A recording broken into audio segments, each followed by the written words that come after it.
as we start, I'll just read a gospel verse. Sabi po sa 2 Corinthians 5:21, "For our sake, He made Him to be sin who knew no sin, so that in Him we might become the righteousness of God." Nawa makita po natin ang paalala na ito na si Kristo, kanyang tinanggap ang ating mga kasalanan upang tayo ating matanggap naman yung kanyang katuwiran dahil wala po tayo nito. Lahat ito'y nangyari dahil kay Kristo Jesus. Let us pray. Lord, once again, thank you for your goodness sa aming lahat. Thank you, Lord God, for your grace, allowing us to be here as early as possible kanina, Panginoon Ama, for the breakfast fellowship. Maraming salamat, Panginoon Ama, sa pagkain, sa fellowship, sa inyo pong patuloy na pagkilos sa amin, sa mga sharing, Panginoon Ama, kanina, sa kanilang mga book readings. Indeed, it was a blessing to hear your goodness and your love toward us. And as we study your word, as we continue in Luke chapter 4, we pray, Lord God, that you will guide us once again to the truth of your word, and that you will open our hearts, and that you will transform our lives to be more like Jesus Christ. This is our prayer, O God. In Jesus' name we pray. Amen. Okay, marami na siguro sa inyo ang nagbahagi ng gospel. Siguro nag-evangelize na po kayo. Maaari sa inyo pong family, sa inyong mga kaibigan, kamag-anak, at iba pa na na-reject at hindi po nabigyan ng halaga ang inyo pong pagbabahagi sa kanila. Tama ba? Na-experience niyo na 'yon?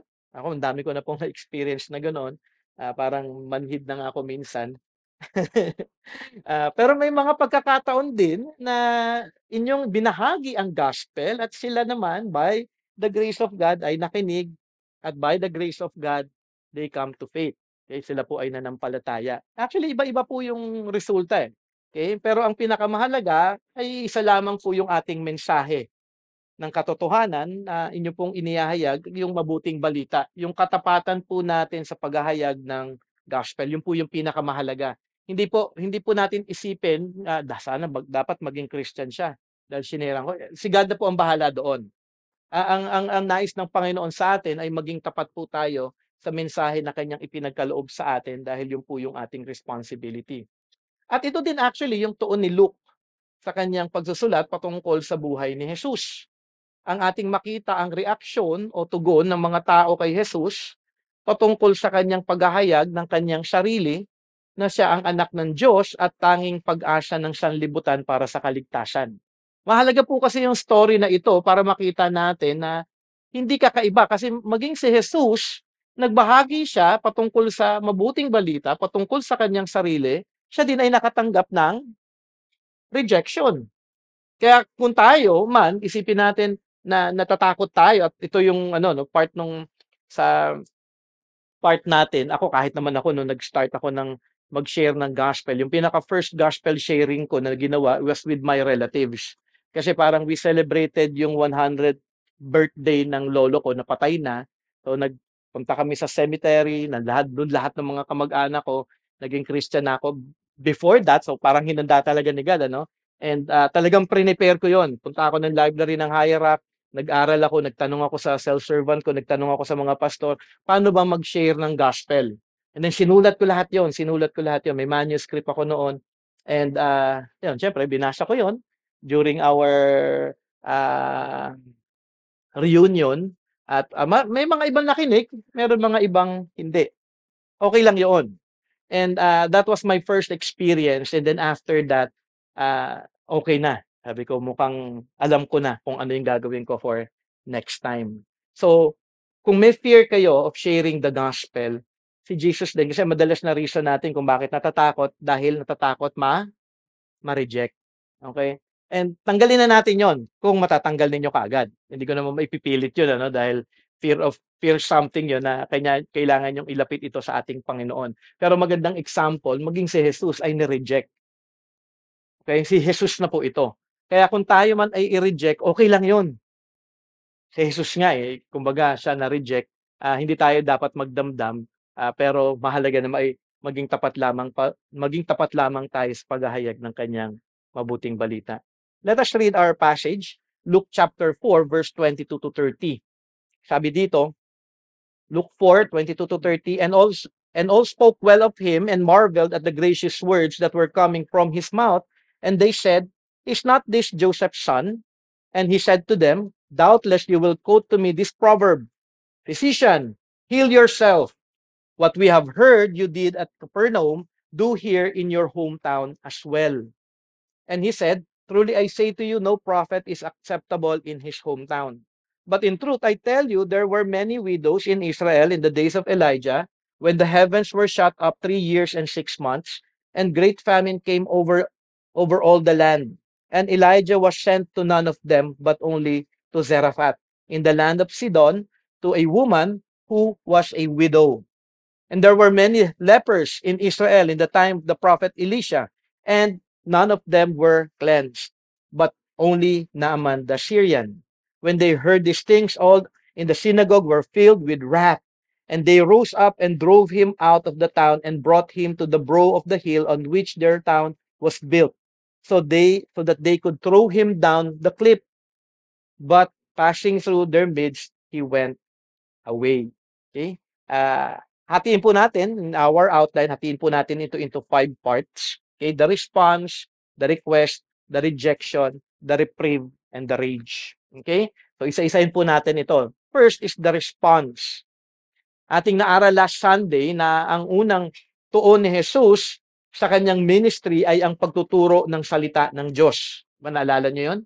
Yun yung kanyang ginawa in his ministry, yun yung kanyang priority. At ito din yung kanyang ginawa sa lahat ng kanyang pinupuntahang lugar. Ang kanyang ipakilala, ang kanyang sarili, at ihayag sa lahat na narito na ang Mesaya, ang pinangakong tagapagligtas ng sanlibutan. Matapos basahin ni Jesus yung scroll at ihayag ang ibig sabihin ng Isaiah 61:1-2, ating makikita ang dalawang klaseng response ng mga nakikinig. Una, so after 'di ba binasa yung scroll, tapos sinabi niya na ito ay na-fulfill ngayon. After niyang gawin ito, ang unang response ng mga tao ay, and all spoke well of him and marveled at the gracious words that were coming from his mouth. So may sign of approval. Okay, si Jesus sa mga tao. Sila ay na-impress kay Jesus. Sabi nga, spoke well of him or marveled. To marvel is to feel great admiration, di ba? Yung parang, wow, ang galing. Okay? In other words, they were amazed sa pagtuturo at pagsasalita ng ating Panginoong Jesus. At mahalaga na atin ding ma-picture ito dahil in background, ito ay yung hometown ni Jesus at marveled dahil kilala nila si Jesus dahil si Jesus ay lumaki sa lugar nila. Di ba? Okay? Parang nakita nila ito for the longest time, for 30 years, kung doon man si Jesus, kumbaga kung doon siya nag-start, 20 plus years nandun siya sa lugar na yon. At makikita din natin sa Luke 2:52, yung paglaki ni Jesus, sabi nga doon, and Jesus increased in wisdom and in stature and in favor with God and man.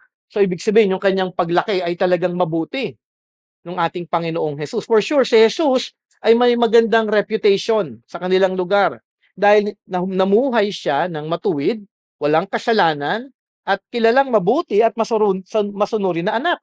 Di ba? Ganon din naman sa atin, di ba? Lalo na kung medyo mga close yung mga neighbors natin, syempre meron silang masasabi, kilala ko yan. Mukhang mabait yan. Mukhang mabait. Okay? So, meron palaging thinking yung mga tao patungkol sa mga kasama nila, especially before, mas open sila at that time at kilala nila ang isa't isa. Okay? Pero hindi nila kaya sabi nga,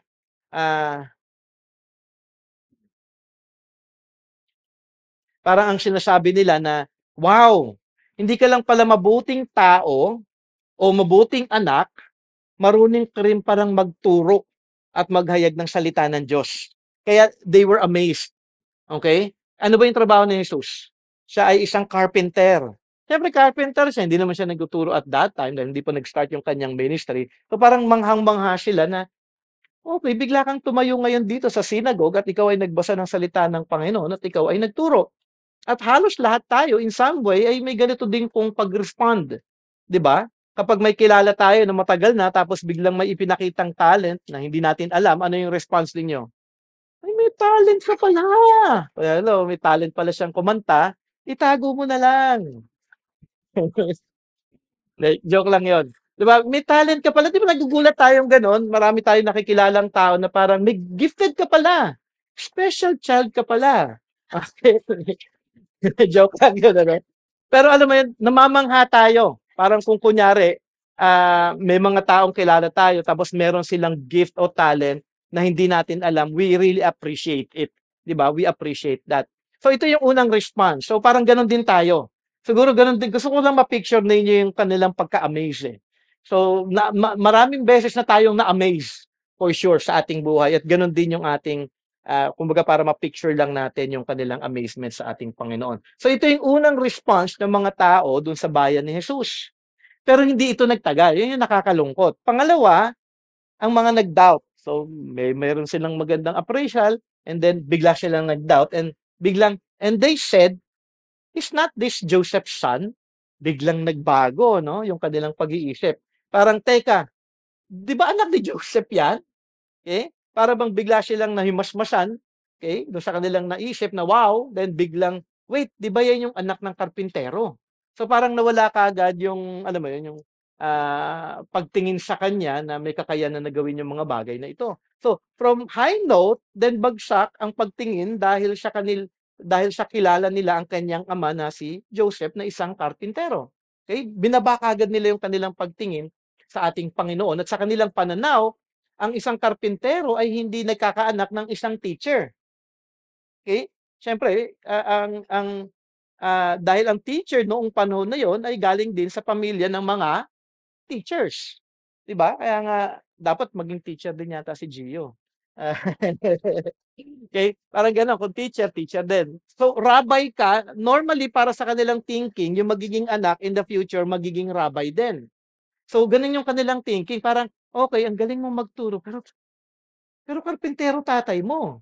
Kaya naman biglang bumaba ang kanilang pagtingin kay Jesus. Gano'n kanilang reaction at minsan ang mangyayari sa atin, ba't naman sila mag-isip, 'di ba, kay Jesus.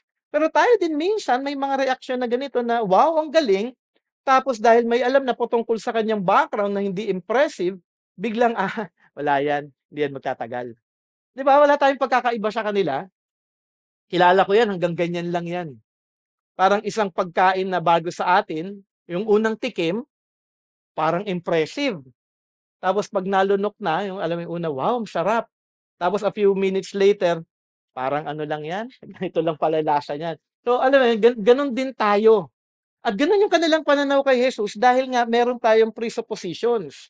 Meron tayo kaagad pag-judge sa isang bagay na, ganito lang 'yan. Naunahan tayo ng ating judgment, ng ating pananaw, rather than looking at it in a way na importante ito.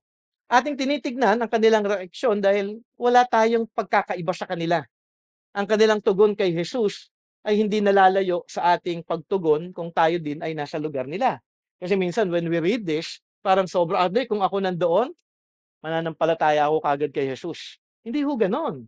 Siyempre, kaya niyong sabihin ngayon 'yon dahil alam na natin kung ano yung ginawa ni Jesus, namatay siya sa krus kalbaryo, nabuhay siya muli after 3 days. Alam na natin kasi ito, pero sila hindi nila nakikita pa yung mga bagay na ito.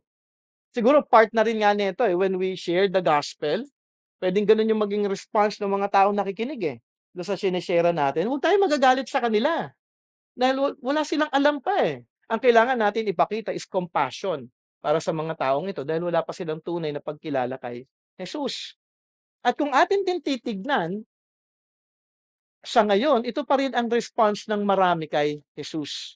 Kapag kanilang narinig ang istorya ni Jesus o pagtuturo patungkol kay Jesus at sa kanyang mga ginawa na miracle, okay, turning water into wine, walking on water, healing the sick, giving life to the dead, giving sight to the blind, and so on. Alam mo yan, dami nating may istorya patungkol kay Jesus.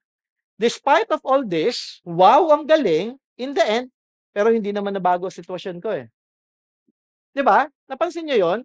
Parang, ang ganda ng buhay ni Jesus, marami akong natutunan patungkol sa kanya, anak niya ng Panginoong Diyos, pero ano ngayon 'to sa buhay ko? Wala naman na bago. Mahirap pa rin ako, may sakit pa rin ako. Hindi naman niya nakatulong sa aking problema, kaya in the end may pagre-reject pa rin kay Jesus. Walang pagtugon ng pagpapasakop at pananampalataya kay Jesus, dahil ang tuon ng tao madalas ay sarili pa rin. Yeah, you can say something about Jesus, pero ang tao pa rin, ang kanilang tuon ay ang kanilang sarili. At kung ano ang kung ano sa kanila ang pinakaimportante, ito ang lalabas sa kanilang mga puso. At kung ano ang nilalaman ng puso ng tao, ito ay magre-reveal din ng tunay na mahalaga para sa kanilang buhay. Kaya hindi mahalaga si Jesus eh. Kasi meron silang may mas pinahahalagahan pa kaysa kay Jesus.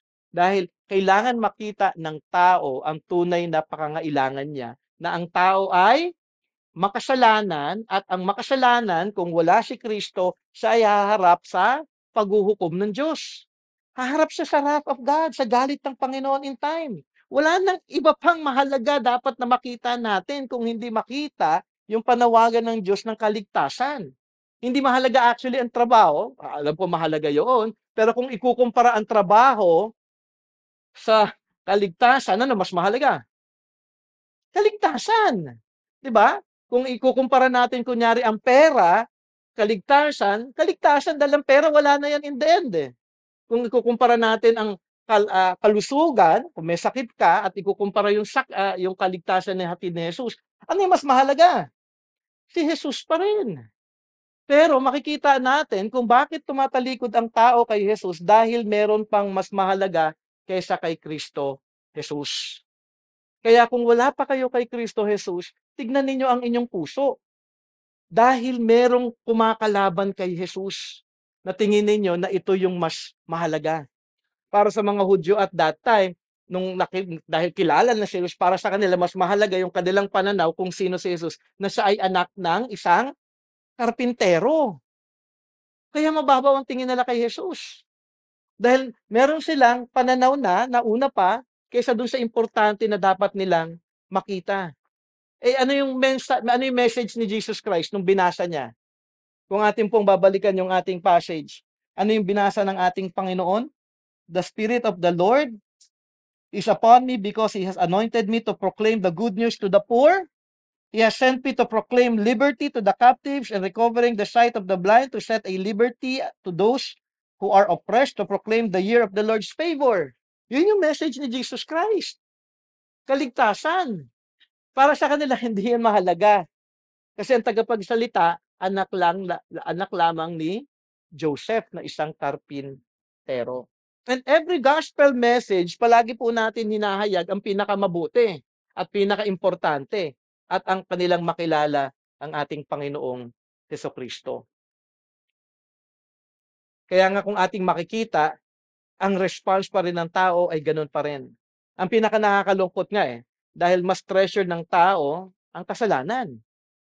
Marami na ako napakinggan na ganyan na alam mo yun, okay naman, thank you for sharing that, pero marami pa akong gustong gawin.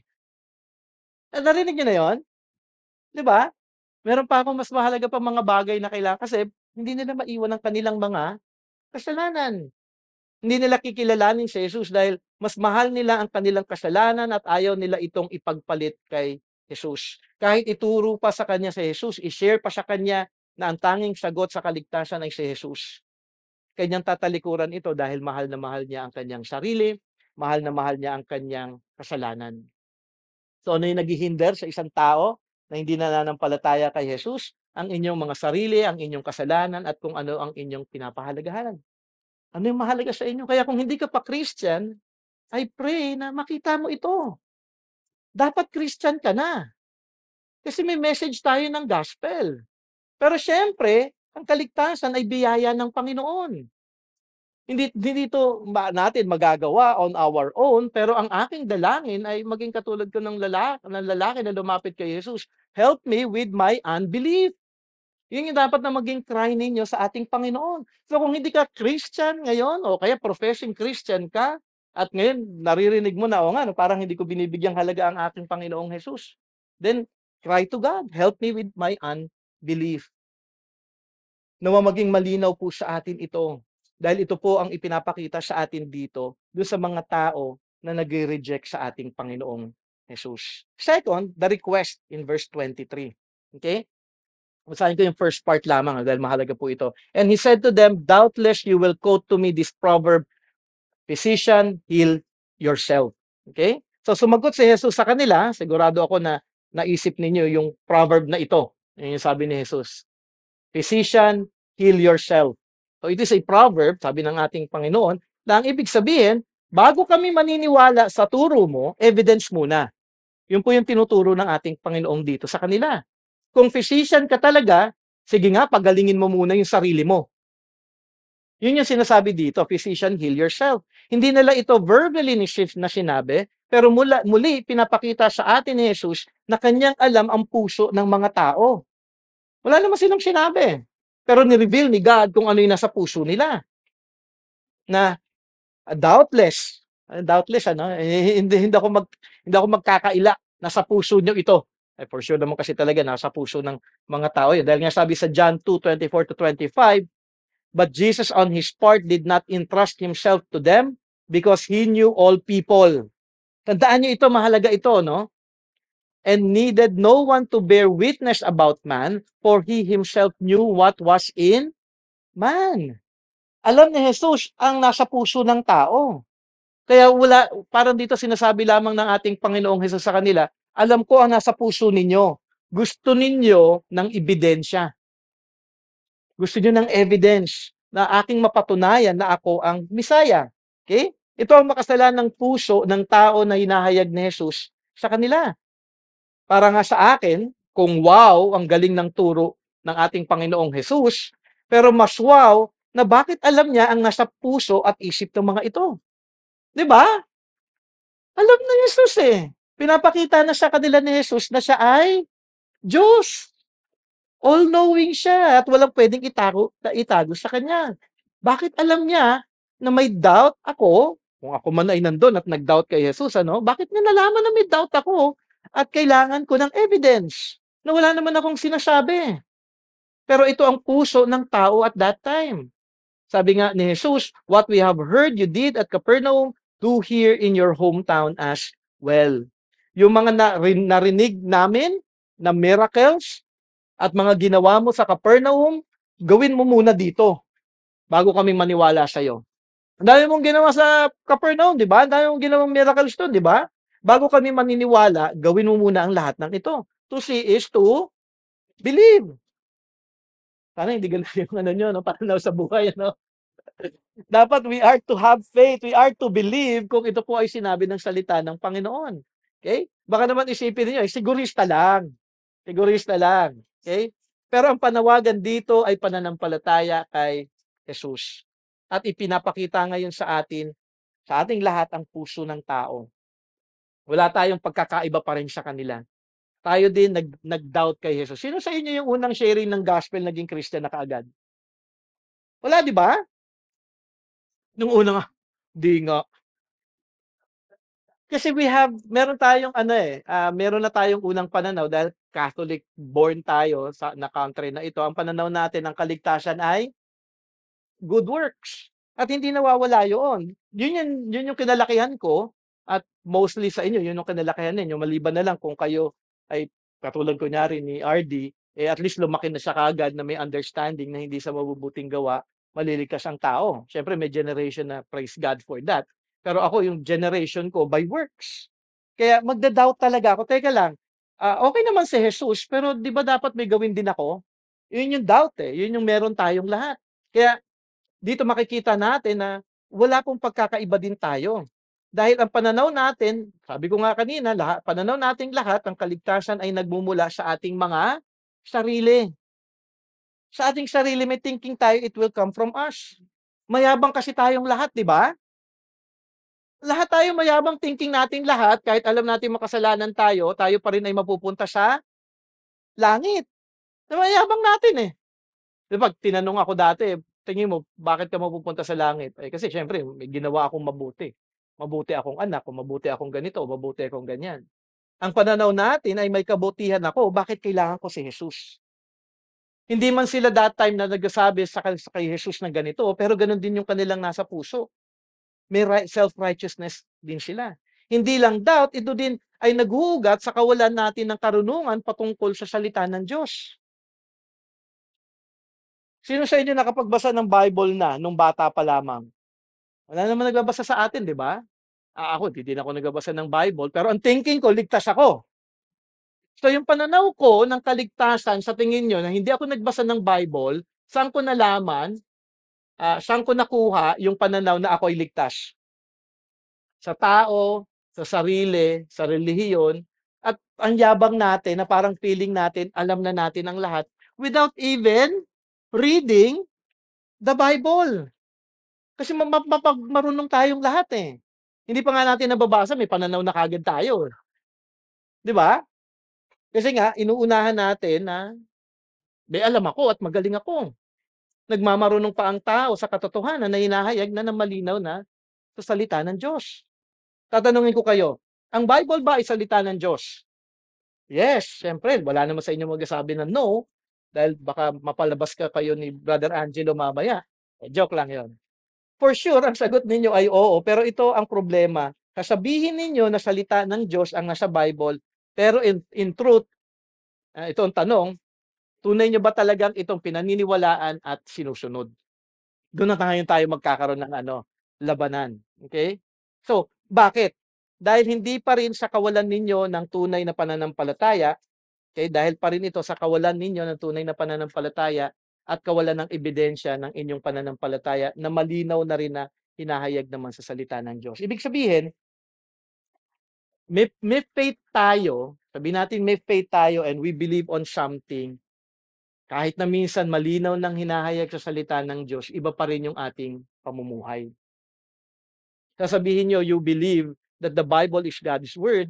If you believe, dapat din ito ay, ina-apply sa inyong buhay.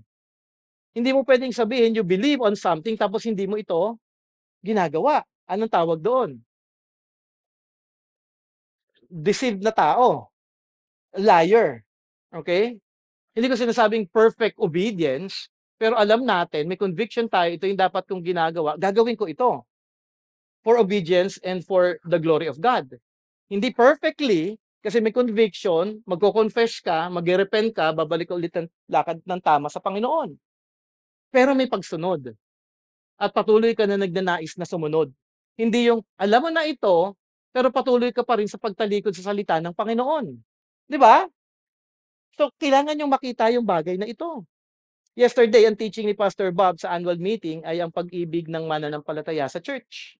Na ito ay makikita sa ating buhay, sa ating pag-apply ng one anothering. Di ba? Naturo na natin. Natin yun, camp natin yun, family camp natin yun, di ba? One anothering. Kasi napaka-importante for the church. Dahil may one another na command in scripture. In application, simple lang ito. Sasabihin ninyo, Christian kayo, walang problema dito, accepted yung profession of faith, wala po akong dinideny dito ni isa na, Brother Jay, Christian ako. Talaga? Wala kayong marinig na ganun sa akin. I always accept. If you say that you are a Christian, I would always accept that. Kasi hindi naman ako mag-judge sa inyo. Pero may judgment ang salita ng Panginoon. Kasi merong evidence daw dapat tayong makita. Okay? So mahalaga po yun. Pero sabi din sa Bible nga, sabi nga, may evidence ang profession of faith. Ito ay mahalaga na makita sa inyong buhay. Do you agree? You profess, and then dapat ito ay nakikita sa buhay. Lordship salvation, yan yung pinaglaban ni John MacArthur noong 1980s. Basahin nyo yung Gospel according to Jesus. Kasi napaka-importante po ng Lordship. Okay, meron pong iba ngayon, kung pupuntahan nyo yung Facebook, dito na para hindi nyo na mapuntahan yun, mababaliw kayo doon. Pero ang kanilang pananaw, walang Lordship. Ang importante lang, you profess faith. Hindi pwede kasi may one anothering. Tsaka may command, love one another. So, imposible yung kanilang pananaw na walang lordship kasi may command eh. Kapag may nabasa kayong command sa Bible, ano yung dapat gawin? Sundin. Di ba? Para napaka-basic. Kaya nga lang ganun ka-deluded yung ibang mga tao. Ang gusto nilang pananaw, hindi, basta't may faith ka, I believe in Jesus, okay na yon. Hindi po pwede yon. Kasi malinaw po in scripture eh. At madalas nakalimutan na yung James chapter 2. Nabasa niyo na yung James chapter 2? Maraming magkakasabi na Christian sila. Dapat maalala palagi yung James chapter 2. Mahaba ito pero basahin ko lamang yung 18 to 24. Sabi doon, but someone will say, you have faith and I have works. Show me your faith apart from your works and I will show you my faith by my works. You believe that God is one, you do well. Even the demons believe and shudder. Do you want to be shown, you foolish person, that faith apart from works is useless? Napakalinaw, di ba? Isa sa sa pag-aaral natin before ng doctrine of the Bible is isang bagay is clarity. Clarity, authority, sufficiency. Mahalaga po na makita natin that the Word of God is clear. Okay? Was not Abraham our father justified by works when he offered up his son Isaac on the altar? Diba? Abraham believed and nag-respond siya ng pagsunod, obedience, sa kanyang pag-aalay ng kanyang anak, willing siya. So may evidence ng kanyang faith. You see that faith was active along with his works. And faith was completed by his works. And the scripture was fulfilled that says Abraham believed God and it was counted to him as righteousness. And he was called a friend of God. You see that a person is justified by works and not by faith alone. Yung evidence natin, hindi ko sinasabi by works tayo na saved. I am saved because of the grace of God. He has given me to believe in Christ. He has given me grace to repent and confess of my sins and to turn away from my sins. Grace lahat ng yun. Grace din naman na akin din susundin yung kanyang kalooban. Kaya naman malinaw na marami ang magsasabi na sila ay Christian at naniniwala na ang Bible ay salita ng Diyos, pero ang problema, walang ebidensya sa buhay. Importante po ang evidence. I will accept if you say that you are a Christian, pero pag walang evidence, you will face God. Hindi po ako mag-judge sa inyo. Pero kung until now, you just profess that you are a Christian, and then wala talagang grace of work ni God sa buhay mo, then you will face judgment in the end. Hindi dapat ang tao actually yung mag-doubt kay Jesus. Kasi yun yung ginawa ng mga Hudyo eh. They doubted Jesus Christ. Ang tamang pag-iisip ay hindi natin mapagkakatiwalaan ng ating sarili. Dapat mag-doubt tayo sa sarili natin. Baliktarin natin yung story. Kasi they were doubting Jesus. Hindi, mag-doubt tayo sa ating sarili dahil tayo ay makasalanan at walang makikitang kabutihan ni isa sa atin. Dahil lahat tayo ay makasalanan. Lahat tayo ay depraved. And to give clarity, depravity means hindi ikaw yung masamang-masamang tao. Depravity means everything in your life is tainted with sin. Pag-iisip mo, pagsasalita mo, ginagawa mo, motives mo, decisions mo, tainted with sin. Yun ang ibig sabihin ng depravity. Hindi ibig sabihin ng depravity, ikaw na yung pinakamasamang tao. Hindi. Everything in our life is tainted with sin. Kaya nga the heart is deceitful above all things. Kasi nga hindi natin pwedeng pagkatiwalaan ng ating sarili dahil tayo ay depraved. Tayo ay tunay na makasalanan. Kaya nga kung may pag-doubt man sa ating sarili ito. Dahil tayo ay makasalanan at kailangan natin ang kaligtasan na nagmumula lamang kay Jesus na malinaw na nakasulat sa salita ng Diyos. At malinaw din sa Bible na ang pananampalataya natin ay dapat na nakikita din sa ating buhay bilang evidence ng ating pag-profess na tayo ay Christian. Lesson: do not doubt Christ's offer of salvation. Doubt yourself. Dahil ang katotohanan, ikaw ay makasalanan at narito na si Jesus, umaabot na sa inyo para inyong matanggap ang biyaya na kanyang inaalok. Kaya manampalataya, magsisi upang ikaw ay makatanggap ng kapatawaran at buhay na walang hanggan.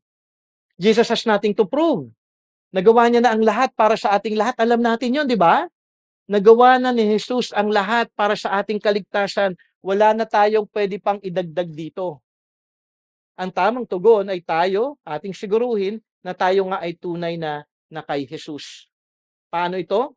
Makikita, sabi nga sa John 13:35, by this all people will know that you are my disciples if you have love for one another. Mahal niyo ba ang inyong mga kapatiran? Malinaw po yon? Kasi mahalaga po ito, no, ating makita eh. Kasi yung mga Hudyo at that time, they were deceived. Palagi silang evidence, Jesus evidence. Eh ngayon, sa harapan ng ating Panginoong Diyos, tayo yung dapat na may makitaan na tunay na evidence sa ating buhay na tayo ay isa na nga sa Kanya. Third, the rejection. Sabi nga sa verse 24, and he said, sabi ni Jesus, truly I say to you, no prophet is acceptable in his hometown. Na dahil alam ni Jesus ang puso ng mga tao, nakita ni Jesus ang kawalan ng kanilang pananampalataya, kaya mismong bayan niya ay ito yung bayan na kanyang kinalakihan. Ano yung conclusion para sa kanila ni Jesus? Hindi daw siya accepted. Makikita natin ang kawalan mismo ng pananampalataya ng mga tao sa kanya. Isa ka ba doon? Kasi dito may pinapakita kawalan ng faith. Ikaw ba ngayon ay may faith? Isipin niyo po mabuti 'yon. Ako nga ba ay may tunay na pananampalataya kay Jesus? Maging sa Matthew, ito po ay nahayag din, Matthew 13:57 to 58. And they took offense at him, but Jesus said to them, a prophet is not without honor except in his hometown and in his own household. And he did not do many mighty works there because of their unbelief. I pray na kung ikaw ay tunay, kung ikaw ay wala pa kay Jesus, o deceive ka na tingin mo lang Christian ka, pero alam mo na walang evidence of true salvation o life talaga na pagpapasakop sa ating Panginoon at sa kanyang salita, inyong pakinggan ang ating inaaral. May pag-abot si Jesus sa lahat. Nais na ikaw ay tunay na maligtas at hindi superficial lamang, okay? O hindi ayon sa pananaw mo na kaligtasan. May panawagan si Jesus sa iyo. Panampalatayanan mo siya, magsisi ka o talikuran mo ang iyong kasalanan at mamuhay ka na tunay na sumusunod at nagpapasakop sa salita ng Diyos. Do not reject Christ. Submit to Him and submit your life to Him. After ni Jesus ihayag ang katotohanan na walang pag-honor sa kanya, sa kanyang bayan, ipapasok naman ni Jesus yung story ni Elijah at ni Elisha. Dito sa verse 25 to 27, may mahalagang paalala si Jesus sa kanilang lahat na naroon. Binigay ni Jesus ngayon yung story ni Elijah at Elisha.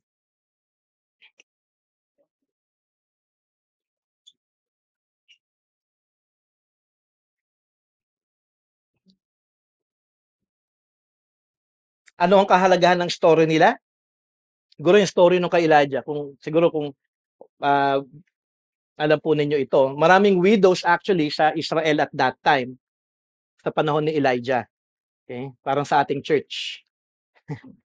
Ang panahon na yon ay mahirap dahil may famine. So maraming widows, ang problema pa, may famine. Okay? Yung famine is walang makain, taggutom. Okay? Dito walang taggutom. Parang imposible yata dito magkaroon ng taggutom. Pero magandang maisip nyo yon. Dahil walang taggutom dito, isipin nyo walang pagkain. 'Di ba? Mahirap, 'di ba? So, ibig sabihin, at that time, maraming widows. Kapag sinabi kasing maraming widows, tapos may famine, wala silang asawa na magtatrabaho para sa kanila at magpo-provide. Yun yung obvious na dapat makita natin doon. Mahirap talaga yon for the widows. Sino yung inaasahan ng mga widows in the Old Testament time? Ang ating Panginoong Diyos. Inaasahan lamang nila ang ating Panginoong Diyos. Ang mahirap dito, okay, sa sitwasyon na ito ng mga widows sa Israel, hindi sila binigyan ng tulong ng Panginoon. Bakit? Because of unbelief. Di ba? Parang yung mga tao at that time, yung panahon ng kay Ahab, okay, mamaya babanggitin ko yun. Okay, sino ang binigyan muna ng tulong ng Diyos? So, wala silang tulong, di sila tinulungan, okay, ng ating Panginoon. Sino yung binigyan ng tulong ng Diyos? Doon sa story dito ng ating Panginoon o doon sa story ng kay Elijah? Ang widow in Zarephath, in the land of Sidon. At mahalaga ang pagbibigay detail sa lugar. Panahon ito actually ni King Ahab. Si King Ahab ba mabuting hari? Hindi actually, masamang hari siya. Sino yung asawa ni King Ahab? Yung favorite natin na babae, Jezebel, di ba? Napakasama niyang hari, napakasama ng kanyang asawa. Okay? At mahalaga na makita natin yung pagbibigay ng lugar kasi yung asawa ni Ahab na si Jezebel ay taga Sidon. Yun yung kanyang hometown. Kumbaga parang ang pinili pa ng Panginoon na tulungan yung widow na nandoon sa hometown ng masamang babaeng ito. Okay? At alam ng mga Hudyo, actually, yung storya na ito, at Ayaw nila itong maalala at marinig. Kasi hindi sila binigyan ng tulong ng Panginoong Diyos that time, at pagpapaalala ito ng unbelief ni Jesus Christ para sa kanila. Dahil ang mensahe ay pinili pa ng Diyos ang widow ng Zarephath kaysa sa widows ng Israel, dahil yung widow sa Zarephath ay kumilala kung sino ang ating Panginoong Diyos. Yun yung kagandahan. Though Gentile woman siya, pero kinalala niya na ang Diyos ay Diyos. Dahil ang widow, sabi nga, siya kinaawaan ng ating Panginoon, may famine doon, at doon niya pinadala si Elijah at tinulungan siya ni Elijah. Hindi si Elijah tumulong sa mga widows ng Israel. Kasi gustong ipakita ng Diyos na wala kasing pananampalataya ang mga widows sa lugar nila. At ito yung tuon ng story. Sabi nga ni John MacArthur, and I quote, Jesus' point, which must have shocked and outraged the audience, was that God would save an outcast Gentile woman who admitted her poverty, bondage, blindness, and oppression. So may pagkilala siya sa kanyang sitwasyon. But not a Jew who would not. The implication was that if they refused to abandon their self-righteousness and admit their desperate spiritual need, they could not be saved. Hanggat nananatili sila sa kanilang self-righteousness at pagtataas sa sarili na, hindi, ganito kami, okay kami, hindi kami nananampalataya sa Diyos, wala sa kanilang maliligtas. At ito din yung story, ng story nung kay Elisha. At ito naman ay patungkol kay Naaman. Naalala niyo si Naaman? Si Naaman the Syrian? Maraming may leprosy nung panahon na iyon, pero ang pinili na pagalingin ng ating Panginoong Diyos ay ang isang Gentile, at hindi lang basta Gentile, may leprosy pa. Para sa mga Hudyo, ang may leprosy ay no yan. Bawal na bawal yan. Di mo pwedeng lapitan yan, di mo pwedeng tulungan yan, o kahit na ano pa. So, Gentile na may leprosy pa. So, parang double whammy siya na hindi mo pwede itong tulungan. Pero sa Naaman din, kung ating maalala yung story niya, tunay din siyang nanampalataya sa Diyos. At siya ay napili kahit na Gentile dahil sa kanyang pananampalataya. Nanampalataya siya at sumunod siya sa ating Panginoong Diyos. In both stories, sabi nga ni John MacArthur, and I quote again, Jesus' point was clear and unmistakable. God has brought salvation by His arrival. But as always, it is only for those who know they are spiritually poor. Ito yung teaching ni Jesus Christ from Isaiah 61. Spiritually poor, prisoners, blind, and oppressed.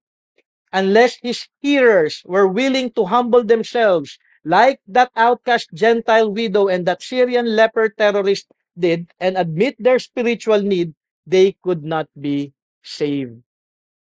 Kailangan po natin magpakumbaba.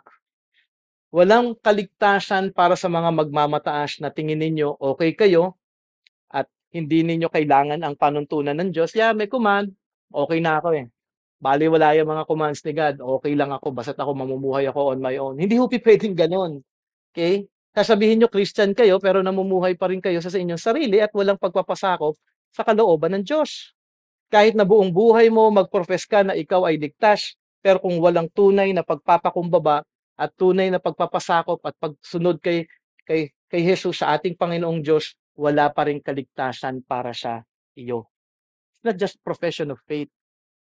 Dapat may humility na nagpapasakop araw-araw, na hindi na ako mamumuhay para sa aking sarili, mamumuhay ako sa kalooban ng aking Panginoong Diyos. Dapat meron po tayong ganoon. Kaya nga konti lang po talaga maliligtas. I tell you, konti lang. Ngayon pa lang sa aking message ngayon, siguruhin nyo na meron talaga kayong humility na, oh Lord, ang aking buhay ay sa iyo na. 'Di ba? We are not our own. We were bought with a price. So glorify God with your bodies. I-honor po natin siya. Both the widow and Naaman humbled and acknowledged God, at dahil sa kanilang pagpapakumbaba at pagkilala sa Diyos na siya ang Diyos, resulta ay biyaya ng Diyos at kaligtasan. Humility. Alam ba ninyo na kasi annual membership meeting sa Hayarake, alam nyo ba na ang membership ay sign of humility? Hindi ko sinasabi na sure ka na Christian kung ikaw ay member, hindi po ibig sabihin po para doon sa mga members, kailangan pa rin talaga mag-grow kayo sa Panginoon, at kung talagang tunay ang inyong pananampalataya dapat ito ay nakikita niyo. Membership is not foolproof, pero isang step ito of humility and submission. Kasi 'pag nag ang papa-accountable sa church o sa kalooban ng Diyos, bahagi ito ng humility. Kasi you make yourself accountable to someone. Accountable na, "Kailangan ko ba sabihin, Brother Jay, ang lahat patungkol sa Hindi naman. Pero nandito ako bilang 'di ba nga inaral natin 'di ba kahapon sa ano, as a pastor, I should also be a shepherd. Paano ko kayo shepherd kung hindi naman talaga kayo part ng flock, 'di ba? Simple lang 'yun, eh. Hindi niyo puwedeng tawagin din ang inyong sarili na ikaw ay part ng flock kung hindi ka din nagpapasakop doon sa under shepherd na itinalaga ng Panginoon. So, may shepherding, bahagi po ito. At kailangan po ninyo na magabayan kayo sa inyong lakad bilang isang mananampalataya. Hindi ho puwede na, "Christian ako, okay na ako, bahala ka rin diyan." Hindi ganoon. Kaya nga may pastor, nag-aaral ng salita ng Panginoon para maging tagapagturo ninyo at maging shepherd ninyo na magabayan kayo na maitama ang inyong lakad sa Panginoon. Maliban na lang mag-resign kayo sa trabaho niyo at maging pastor kayo ng sarili ninyo at mag-aral kayo, 'di ba? Kaya nga may pastor, eh, kaya nga may nag-aaral para sa inyo, eh, para ituturo na lang sa inyo at gagabayan kayo. At gano'n ang trabaho naming lahat ng pastor, ang maging concern sa bawat buhay ninyong lahat. Bakit? Kasi 'yun yung nilagay sa aming puso. Hindi ko matalikuran 'yun. Mahal ko kayo at mahal ko kayo, gusto ko kayo lahat lumalago sa Panginoon. Kung hindi niyo nakikita na pagmamahal, yung pagpapa-accountable, may problema sa inyong pananampalataya. Kasi ang gusto lang naman ni God, lumago kayo sa Panginoon. Kaya nga ang membership is humility. De plano ko, Lord, okey akong papasakop ako dahil gusto talaga kitang masunod.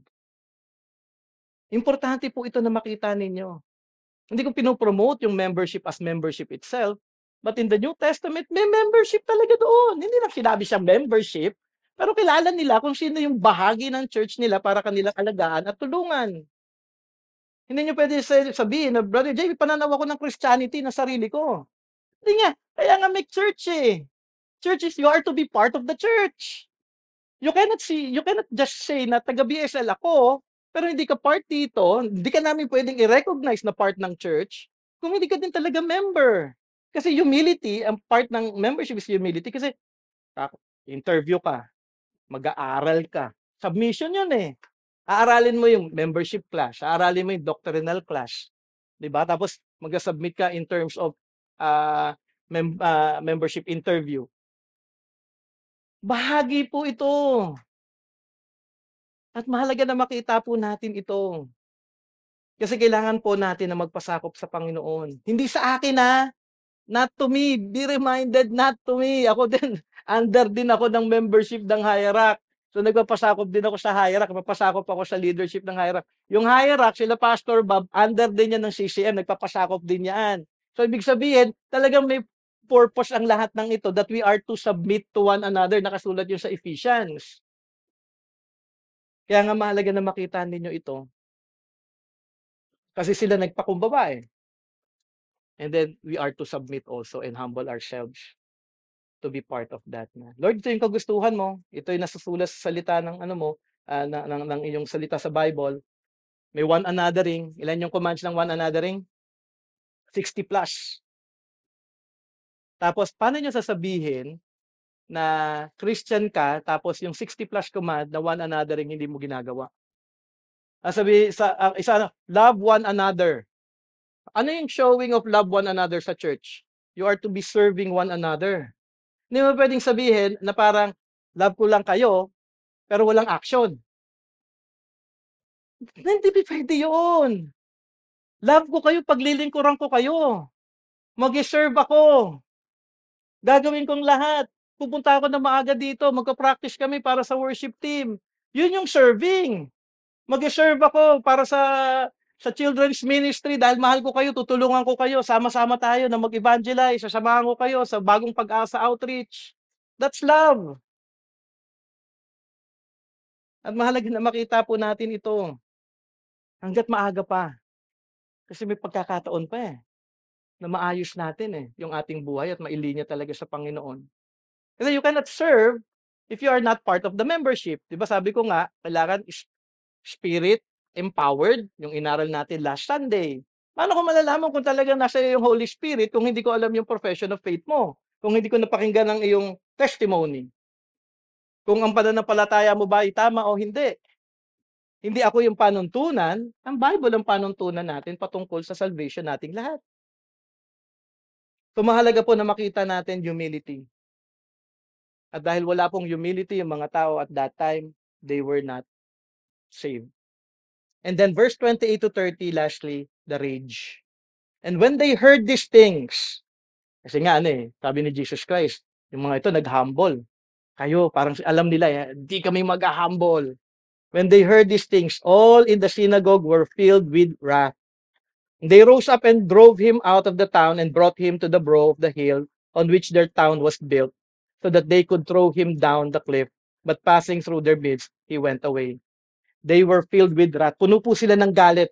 Nais nilang patayin si Jesus. Isipin nyo na lang, Sana naman ako, hindi nyo ako nais patayin, Si Brother Jay, palagi na lang yan ganyan. Tinuturo niya ganito.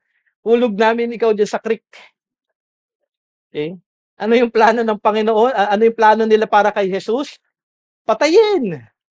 Ihuhulog sa bangin. Kita niyo yung pag-iisip ng mga taong to, Dinala nila actually si Jesus sa cliff para itapon at patayin. Ang tindi ng galit ng mga Hudyo kay Jesus. Dahil hindi nila nagustuhan ang mga sinabi ni Jesus, ang naging tugon nila ay pagpatay. Ganito po ang puso ng tao. Hindi niyo ako papatayin, pero pinapatay ninyo yung inyong tenga at ang inyong puso sa katotohanan. Pwede nyo gawin yun Bahala ka dyan. Hindi kita pakikinggan. Mabubuhay ako on my own. Kaya hindi ako nagugulat sa mga tao na galit kay Jesus o hindi tumugon ng may pananampalataya dahil ang puso talaga ng tao ay makasalanan. Pero despite of that, si Jesus wala tayong maririnig sa kanya, walang reklamo o takot o pagtugon ng galit, kung hindi nagpakita pa rin si Jesus ng miracle. Dahil siya ay Diyos, ang Messiah na ipinangako, isipin nyo na lang anong ginawa ni Jesus. Crowd, ibig sabihin marami sila, dinala na sila sa bangin para patayin, nag-uumapaw sila ng galit, pero yung ginawa ni Jesus, but passing through their midst, he went away. Wala lang. Parang na-picture niyo yon? Ako nung binasa ko to nung unang pagkakataon, nung nabasa ko to, naglakad lang si Jesus sa kalagitnaan nila out of their anger. Wala silang magawa. Di ba miracle yun? Galit na galit sila Dinala na nga sa bangin. Nandun na nga sila sa bangin area Pero nung sabi hindi pa ito yung araw na mamamatay ako at hindi ito yung aking kamatayan dahil alam naman ni Jesus Christ yun. Naglakad lang siya sa kanilang kalagitnaan. Jesus supernaturally escaped them. Naglakad lamang siya ng parang wala sila doon sa lugar na yon. At sila din wala din silang magawa. Di ba? Because God is in control of everything. Siguro yung iba doon gustong-gusto siyang hawakan pero teka lang, bakit hindi ko siya hablutin? Di ba? teka lang, gusto ko siyang ibato. Bakit naglalakad lang siya sa harapan ko? Siguro actually after that time, napag-isip din yung mga tao na naroroon. Baka yung iba, in the end, nanampalataya din sa ating Panginoong Jesus. Na maalala nila, no, na-crucify na, muling nabuhay. Siya nga yung Messiah dahil nakita ko nga siya nung dati galit ako sa kanya, then bigla na lang siya naglakad sa aming kalagitnaan.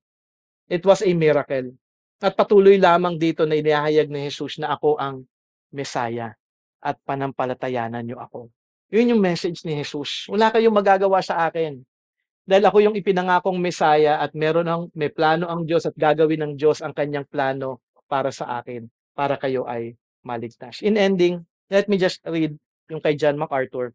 Sabi niya, the proud people of Nazareth never did humble themselves despite the Lord's miraculous escape from their grasp.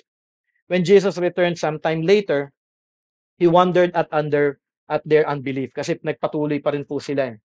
Umalis siya doon, bumalik din siya ulit doon, patuloy pa rin sila sa unbelief nila.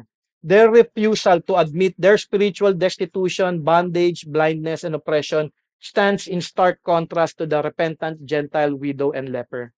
It is a striking illustration of the truth that God is opposed to the proud but gives grace to the humble. By all considerations, our Lord's approach in the synagogue was not seeker-friendly, but bold, confrontative, denunciatory, and infuriating to the religious crowd. Ibig sabihin, straightforward ang ating Panginoon. Walang takot kahit na magalit kayo, masaktan kayo, hindi nyo gusto yung aking sasabihin, ito yung aking gagawin sa inyong harapan. Sabi nga to the severest degree. They were so outraged, they tried to kill him. The truth about the sinner's condition is always least acceptable to the religious hypocrite. Jesus' approach was bold. Kaya naman kung may nasabi ako ngayon na ayon naman sa salita ng Diyos at kayo ay nasaktan, ito ay dahil kailangan ninyong marinig ang katotohanan. Hindi po ako magwa-water down. Hindi ko po iisipin kung ma-hurt kayo. Palagi niyo namang hina-hurt si God. Maganda naman na ma-hurt kayo sa katotohanan ng salita ng Panginoon at makita ninyo ang kanyang panawagan na kanyang pag-ibig na nagpapatuloy pa rin siya na kayo'y tinatawag sa kaligtasan. Na ang kanyang panawagan, kayo ngayon ay magpakumbaba at manampalataya sa kanya, talikuran ang inyong kasalanan at tunay na ialay ang inyong buhay kay Jesus. Let us pray. Lord, once again, thank you for your word. Thank you for giving clarity, Lord God, sa story po na ito. At dito ipinapakita nyo lamang, Panginoon Ama, na kung ano yung kanilang response before, wala pa rin pong pagbabago hanggang ngayon. Ang tao pa rin ay matigas ang kanilang mga puso. At kaya aming dalangin, Panginoon Ama, na palambutin niyo po ang puso ng bawat isa. Kung kami man ay napalambot na, palambutin niyo po ito na mas tuluyan pa. Na kami ay mas lalo pang lumago sa pagpapakumbaba, pagpapasakop, pagsunod, pagdepende, pagtitiwala sa iyo. Na hindi po namin pagtiwalaan ang aming mga sarili, ang aming mga puso. Dahil ito po ay makasalanan at kailangan po namin kayo. Para sa mga wala pa kay Kristo, aming dalangin na tunay nga po sila na magpakumbaba sa inyong harapan, makita ang kanilang kawalan, that they are poor in spirit, that they are, Lord, malayo sa iyo, Panginoon Ama, at ang nais nyo para sa kanila ay maligtas, Panginoon Ama. Makita nila that they are in bondage sa sin, that they are blind to sin, and we pray that you will open their eyes, their hearts to the truth, that you will free them, Lord God, from sin's bondage, O God, at tulungan niyo po sila dahil hindi po nila kayang iligtas ang kanilang mga sarili. Kailangan lamang po namin ng inyong biyaya, ang inyong tulong, ang inyong awa. Kaya Panginoon Ama, aming dalangin na kaawaan niyo po ang bawat isa, tulungan Panginoon Ama na manampalataya, talikuran ng kasalanan, at tunay na sumunod sa iyo. So thank you, Lord God, for your message. Thank you for everyone who is here. We pray for the weather, Lord, na sana humina na po ito at hindi na po umulan pa ng malakas upang hindi din, Panginoon Ama, maapektuhan ang aming mga kababayan sa mga lugar na madalas na binabaha. We pray for your mercy, O God. But we pray, Lord, mainly for the gospel na maihatid po namin ang inyong mabuting balita sa marami pang taong at tunay na maging kagamit-gamit kami, Panginoon Ama, sa inyong kaharian. So bless us, even sa aming youth fellowship later on. I pray that you will bless our meeting, our fellowship, O God, that you alone may be glorified. Thank you and we love you. In Jesus' name we pray. Amen.